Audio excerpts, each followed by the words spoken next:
কারো কোনো অধিকার নাই আইন শৃঙ্খলা বাহিনী ছাড়া কোনো অভিযান চালানো।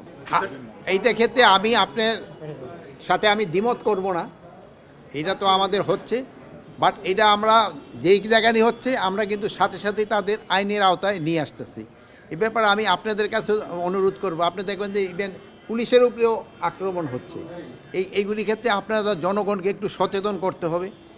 জনগণ এত উচ্ছৃঙ্খল হয়ে গেলে কিন্তু অনেক সময় সমস্যা হয়, মানে বাহিনী দিয়ে তো সবসময় কন্ট্রোল করা যায় না।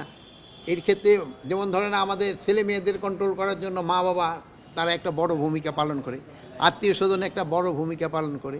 এই জন্য এই ক্ষেত্রে আপনাদেরও একটা বড় ভূমিকা পালন করতে হবে এই ধরনের ঘটনা যেন না ঘটে। বাট আমাদের এই জন্য আইন শৃঙ্খলা বাহিনী কিন্তু সবসময়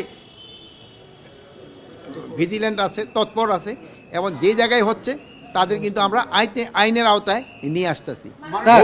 ভবিষ্যৎ কথা শেষ করে নেই, ভবিষ্যতে যেন এই ধরনের ঘটনা না ঘটে এই জন্য আমরা চেষ্টা করে যাচ্ছি। এইটার ক্ষেত্রে কারো কোনো অধিকার নাই আইন শৃঙ্খলা বাহিনী ছাড়া কোনো অভিযান চালানো।